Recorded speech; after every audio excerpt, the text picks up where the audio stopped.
قل هذه سبيلي أدعو إلى الله.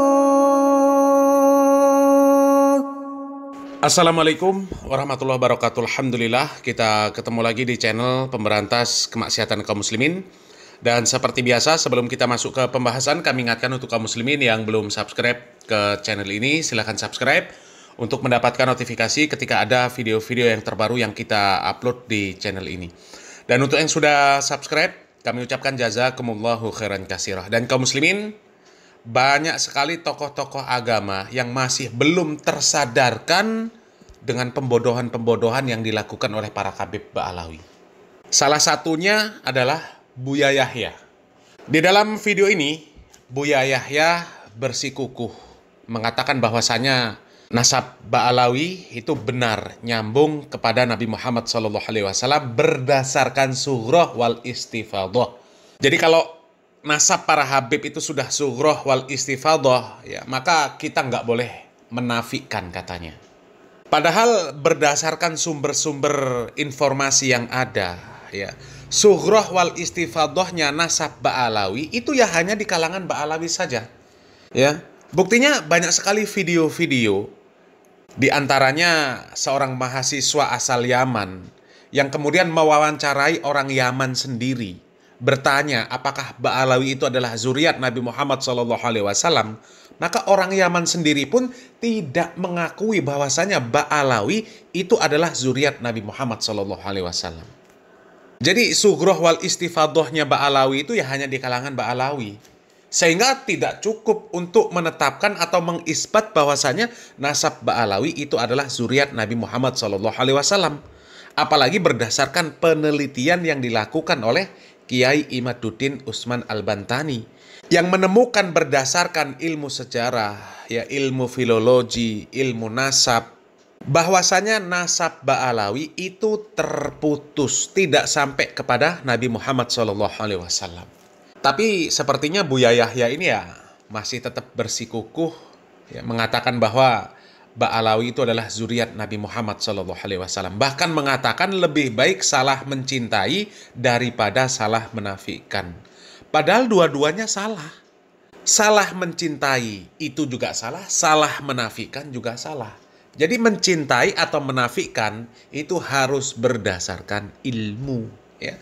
Coba kita simak video dari Buya Yahya kaum muslimin. Kalaupun ada di antara mereka punya perilaku tidak baik, tidak benar, justru seharusnya kita semakin sayang berusaha untuk membawanya kepada kebenaran. Bukan kita jadikan bahan untuk mencaci dzurriyyah Nabi. Kadang ada reaksi-reaksi negatif dari sebagian orang yang mungkin memang tidak mendapatkan nasib mencintai ahli bait. Kapan melihat ada keluarga atau keturunan Nabi melakukan kesalahan, yang ada adalah semacam kegembiraan karena dzurriyyah Nabi seperti itu. Naudzubillah. Coba kaum muslimin, ya, Buya Yahya ini kan ya salah paham kaum muslimin. Siapa yang berbahagia ketika melihat para Ba'alawi itu melakukan kesalahan? Nggak ada yang bahagia, tuh nggak ada. Yang ada mereka mengkritik, meluruskan. Ketika Ba'alawi menyampaikan cerita-cerita khurafat, cerita-cerita dusta, doktrin-doktrin pembodohan, ya, melakukan praktek-praktek feodalisme, ya dikritik supaya mereka nggak melakukan yang seperti itu lagi. Ya, dongeng satu hari bisa mi'raj 70 kali. Sedangkan Nabi Muhammad SAW seumur hidup cuma sekali. Ya, dongeng bisa memadamkan api neraka dengan jari kelingking. Seandainya saya tidak malu kepada Allah Subhanahu wa Ta'ala, niscaya neraka itu akan aku padamkan dengan jari kelingking. Kemudian ngaku pernah ke surga, masuk ke surga, pulang-pulang ya minta dipijit sama anaknya. Kemudian anaknya mencium bau wangi surga di kaki bapaknya. Ya, melihat warna kuning di kaki bapaknya, katanya itu warna kuning, warna pasir di surga. Itu kan pembodohan, pembohong itu namanya. Mana bisa surga, ya, kenikmatannya dinikmati oleh orang yang belum mati. Orang yang sudah mati saja nggak langsung menikmati kenikmatan surga. Dia hidup dulu di alam barzakh. Ini masih hidup, kok bisa masuk ke surga? Sementara surga itu, kata Allah Subhanahu wa Ta'ala, disiapkan untuk hamba Allah yang bertakwa, Ya, di mana kenikmatan surga itu nggak pernah terlihat oleh mata, nggak pernah didengar oleh telinga, nggak pernah terbesit di dalam hati. Lah ini Habib bisa pulang dari surga, bawa bau harumnya surga, bawa warna pasir surga. Itu kan pembohong, ya, pembohong itu. Ya, dan nggak ada yang berbahagia dengan kedustaan Mbak Alawi, itu nggak ada. Yang ada orang mengkritik. Orang mengkritik supaya Mbak Alawi nggak melakukan yang seperti itu. Ya, Mbak Alawi menganggap bahwa diri mereka paling mulia. Ya, selain Mbak Alawi hina semua. Mbak Alawi lebih mulia daripada ulama sekalipun. Meskipun Mbak Alawinya bodoh, gila, ahli maksiat, tukang zina dan sebagainya. Dari mana statement yang seperti itu? Ya, orang yang mengkritik itu bukan berdasarkan kebencian, bukan karena nggak suka dengan Mbak Alawi kemudian mengkritik. Enggak. Ya, kalau Mbak Alawi benar, ya pasti nggak dikritik. Mana ada orang benar dikritik? Ini cinta buta ini Buya Yahya ini, ya. Dan itu bukan Anda semuanya. Semoga Anda adalah orang yang punya cinta yang sesungguhnya kepada dzurriyyah Nabi Shallallahu Alaihi Wasallam. Kemudian masalah nasab. Orang yang paling bisa menjaga nasab itu orang Arab. Dan mungkin kepada siapapun, jika ingin berbicara tentang nasab, harus dengan ilmu.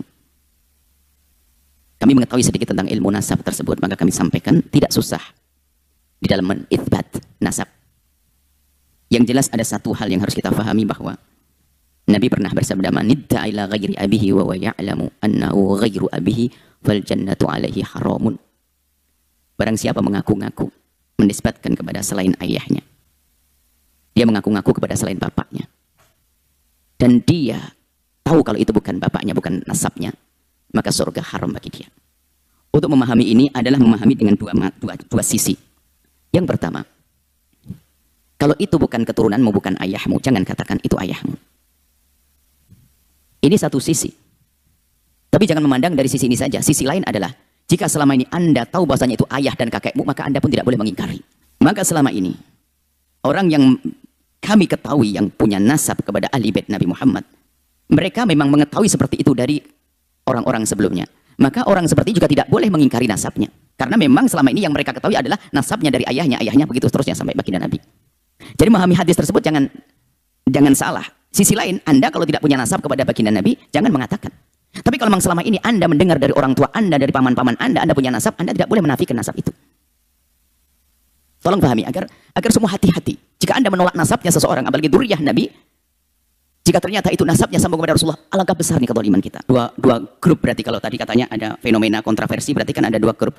Dua-duanya, kami mohon maaf kepada dua-duanya. Ingat, dzurriyyah Nabi, cucu baginda Nabi SAW. Kalau seandainya pahit-pahitnya, tapi kita sampaikan pahit-pahitnya, mending saya salah mencintai daripada saya salah menafikan. Mending saya salah mempercayai daripada salah menafikan. Dan kemudian kalau sudah ada keluarga yang mengatakan itu nasabnya, ketahuilah tidak ada alasan bagi Anda kecuali mempercayainya. Adapun urusan jika nanti ada orang buat nafsa palsu dan sebagainya, urusan dia dengan Allah. Tapi kalau kita sok tahu, itu menjadi masalah. Coba kaum muslimin, ya. Kan ya, sangat terlihat kalau Buya Yahya ini cintanya kepada Mbak Alawi ya cinta buta. Ya, dari statement Buya Yahya yang mengatakan lebih baik salah mencintai daripada salah menafikan, itu saja sudah jelas bahwasanya cintanya Buya Yahya terhadap Mbak Alawi itu tidak dibangun di atas keyakinan yang hak. Tidak bisa memastikan bahwasanya Mbak Alawi itu adalah zuriat Nabi Muhammad SAW. Makanya keluar statement lebih baik salah mencintai daripada salah menafikan. Kalau memang kecintaan Buya Yahya dengan para Mbak Alawi itu dibangun di atas ilmu, maka dia akan menjabarkan secara ilmiah, dia akan menegaskan bahwasanya Mbak Alawi itu zuriat Nabi Muhammad SAW berdasarkan ilmu yang saya miliki. Dan itu bisa dipertanggungjawabkan dari segala disiplin ilmu. Itu kaum muslimin. Tapi kalau mengatakan lebih baik salah mencintai daripada salah menafikan, itu artinya mencintainya itu masih berpotensi ada kesalahan di sana.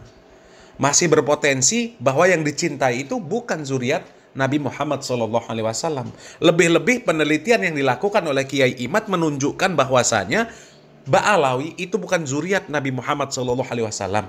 Dan Mbak Alawi sendiri pun gak pernah bisa membuktikan bahwasanya nasab mereka nyambung kepada Nabi Muhammad SAW. Bahkan di beberapa bidang disiplin ilmu, ya, di dalam berbagai permasalahan terbukti bahwasanya nasab Ba'alawi itu tidak nyambung kepada Nabi Muhammad SAW. Ya, secara tes DNA mereka nggak nyambung. Ya. DNA orang Arab keturunan Nabi Muhammad SAW haplogrupnya J1, tapi Ba'alawi haplogrupnya G. Jauh. Kemudian ketika diajak untuk berdialog ilmiah dengan Kiai Imad, mereka nggak pernah mau. Ya kan seperti itu kaum muslimin. Ya. Dan ini ada video dari Kiai Imaduddin Usman Al-Bantani kaum muslimin. Ini sangat penting untuk kita simak kaum muslimin, ya. Apalagi para mukibin, ya. Ini sangat penting untuk disimak supaya tidak terus-terusan dibodoh-bodohi oleh para Ba'alawi, ya. Kita simak videonya kaum muslimin. Ngaku cucu Rasul, ngedawirin umatnya Rasul. Dasar lu cucu palsu. Kalau yang asli nggak bakal begitu, bos. Ngebohong-bohongi masyarakat. Masyarakat dua erloji dijaluk. Ana sing duwe anak wadon dijaluk. Ana sing duwe radio dijaluk ning Lampung. Kiai ini lagi orde duit, tetapi ning omahe anak akuarium. Akuarium digotong. Mending iwake didokon iwake digawe maning. Iku tah sing makonon iku turunan Nabi. Turunan Nabi duduk. Turunan Nabi duduk. Pasti palsu, iku durung sing kitab iku mbeke sing kelakuan baik wis jelas jauh panggang daripada api. Iku mbeke sing akhlak dulur-dulur. Sing akhlak iku keturunan Nabi iku ya akhlak anak putune ya 11-12 karo Kanjeng Nabi. Lamun anak putune Kanjeng Nabi akhlake ora 11-12, terus kemuliaan keturunan Nabi ku kudu dimuliakaken ku sing endi? Kalaulah darahnya Rasulullah tidak mempunyai kekuatan agar anak cucunya lebih takwa daripada orang lain, lebih cinta kepada Allah daripada orang lain, keturunannya lebih banyak yang mukmin, yang beribadah kepada Allah daripada yang tidak. Lalu kalau tidak demikian, maka sepertinya nutfah nubuwah tidak ada keistimewaan. Tapi ternyata keistimewaan nutfah nubuwah, jangankan nutfah nubuwah, nutfah kiaiyah, turunan kiai iku akehe ya dadi kiai gitu batan. Turunan kiai akeh nurut tukang ngaji, tukang sholat iku mbeke turunan kiai. Komo turunan Kanjeng Nabi iki mengaku turunan Kanjeng Nabi sing siji ngebom Borobudur tahun 1985,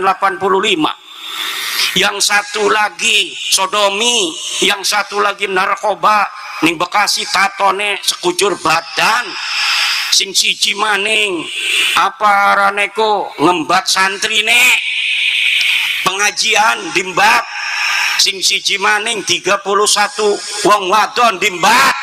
Mbeke wingi ku mbeke wingi anak 31 wanita di Jepara diembat nang Kabib Al-Kabsi. Apakah iku sing arane nutfah nubuwah? Mual bakal naudzubillah min dalik apabila kita mengaitkan nutfah nubuwah turunan Nabi kelawan wong modal-modal mengkono niku. Doraka. Tobat kiai-kiai sing masih jadi kibin, kiai-kiai sing masih jadi kibin ku tobat ngisinaken Rasulullah alladzina yuduna Rasulullah lahum adzabun alim. Orang-orang yang menyakiti Rasulullah mereka akan mendapatkan siksa yang pedih. Tuh kaum muslimin, ya, sampai disuruh tobat tuh sama Kiai Imad, ya, kiai-kiai buya-buya yang masih membela kebohongan Ba'alawi, ya, disuruh tobat. Ya, memang pembohong semua kaum muslimin. Ya, lihat ceramah-ceramahnya Ba'alawi itu bohong semua. Ya, sebenarnya masalah nasab ini kaum muslimin sebenarnya nggak terlalu penting lah. Nasab mereka tuh nyambung kepada Nabi Muhammad SAW atau enggak, itu nggak terlalu penting. Ya, tapi kenapa kemudian menjadi pembahasan yang sangat penting? Karena mereka terlalu menggebu-gebu mengaku bahwasanya mereka adalah zuriat Nabi Muhammad SAW dan mereka menganggap bahwa mereka ini adalah kelompok yang paling suci karena nasab mereka nyambung kepada Nabi Muhammad SAW. Sehingga mereka mengatakan orang yang bodoh, orang yang ahli maksiat, orang yang gila di antara mereka tetap harus dimuliakan, harus dianggap lebih mulia daripada ulama. Jadi kalau ada ulama, ada orang yang jelas-jelas bertakwa kepada Allah Subhanahu wa Ta'ala, itu tetap tidak dianggap lebih mulia daripada Ba'alawi yang gila, yang nakal sekalipun. Padahal di dalam Al-Quran, Allah Subhanahu wa Ta'ala mengatakan, Inna akramakum indallahi atqakum. Orang yang mulia di sisi Allah itu adalah orang yang bertakwa. Di dalam banyak hadis Nabi Muhammad SAW mengatakan bahwa nasab itu nggak ada gunanya nanti pada hari kiamat. Bahkan di dalam Al-Quran pun mengatakan seperti itu. Ya, coba baca surat Al-Mu'minun ayat 101. Di sana Allah Subhanahu wa Ta'ala mengatakan, fa idza nufikha fis-sur fala ansaba bainahum yauma idin wala yatasaalun. Jadi kalau sangkakala nanti sudah ditiupkan, maka nggak akan ada gunanya pertalian nasab. Hubungan kekeluargaan itu nggak akan ada gunanya lagi. Bahkan mereka nggak saling kenal, ya, nggak saling peduli. Yauma yafirul mar'u min akhihi wa ummihi wa abihi wa sahibatihi wa bani likulli imri'im minhum yauma idzin sya'nu yughnih. Jadi pada hari itu nanti, ya, seorang ibu lari dari anaknya, seorang anak lari dari bapaknya, seorang suami lari dari istrinya, seorang istri lari dari suaminya. Nggak ada yang memperdulikan itu anakku, itu istriku, itu suamiku, itu bapakku. Nggak akan peduli, sudah sibuk dengan urusan masing-masing. Bahkan Nabi Muhammad SAW ketika menceritakan tentang kejadian nanti di padang mahsyar, ya, Nabi Muhammad SAW mengatakan bahwasanya manusia ini nanti dibangkitkan dalam keadaan tidak memakai sehelai kain pun, sehelai benang pun. Ya, kemudian Aisyah bertanya, apakah mereka nggak malu, ya, ketika mereka itu saling tampak auratnya? Maka kata Nabi Muhammad SAW, urusan pada hari itu lebih dahsyat. Ya, sehingga orang nggak peduli dengan yang seperti itu. Ya, nggak peduli dengan tampaknya orang yang tidak memakai sehelai kain pun, sehelai benang pun. Nggak peduli kaum muslimin. Sedangkan kalau kita menyimak ceramah-ceramah Ba'alawi, mereka sangat membanggakan nasab mereka. Bahkan mereka dengan pedenya mengatakan bahwa Habib yang gila, Habib yang nakal, Habib yang ahli maksiat, ya, lebih mulia daripada ulama. Satu Habib yang bodoh perbandingannya sama dengan 70 kiai yang alim. Sehingga belajar dengan satu Habib yang bodoh lebih utama daripada belajar dengan 70 kiai yang alim. Itu kan konyol. Seharusnya kalau memang mereka ini bersikukuh mengaku sebagai zuriat Nabi Muhammad SAW, ya seharusnya mereka ini adalah orang yang paling terdepan di dalam memperjuangkan, di dalam mendakwahkan sunnah-sunnah Nabi Muhammad SAW. Ini ngaku sebagai zuriat Nabi, bersikukuh mengaku sebagai zuriat Nabi.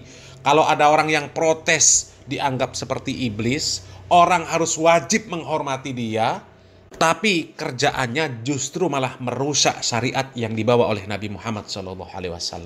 Yang seperti itu kok mau dianggap sebagai zuriat Nabi Muhammad SAW. Memalukan, ya. Selamat berpikir kaum muslimin. Salam waras, salam akal sehat, barakallahu fikum. Wassalamualaikum warahmatullahi wabarakatuh.